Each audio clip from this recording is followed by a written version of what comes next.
আজ শ্রাবণ মাসের চতুর্থ সোমবার, আর আজকের দিনটা আমার জন্য সত্যি একটু স্পেশাল ছিল।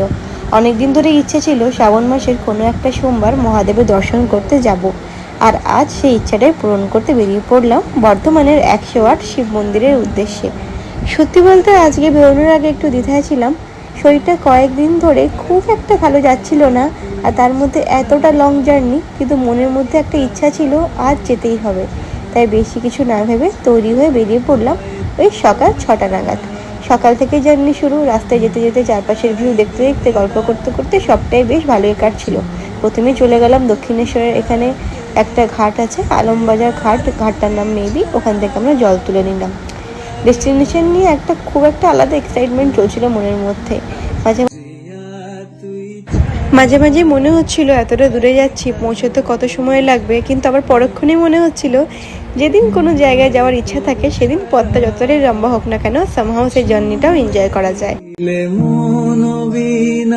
বেজে ওঠেছে দেবী জি শুধু যেন আঁখি না বেজে, জানি না কিভাবে তোকে বলিয়ে।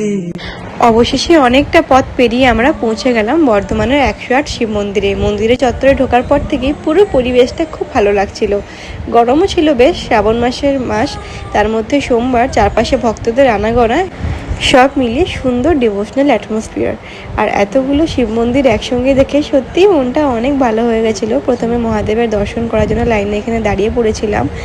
এরপর অনেকক্ষণ আমরা মন্দির চত্বরে ঘুরে বেরিয়েছি, চারপাশটা ভালো করে দেখেছি। সমস্ত কিছু তো ক্যাপচার করা সম্ভব না, আর এখানে আমরা ভেতরে কিন্তু ভিডিও করা অ্যালাউ ছিল, তবে এতটাই অন্ধকার ছিল সত্যি বলতে, তোমরা দেখতেই পাচ্ছ ভিডিওতে কোনো কিছুই ক্যাপচার হয়নি। তার মধ্যে এখানে লেগে গেছে হচ্ছে ঝগড়া লাইন নিয়ে।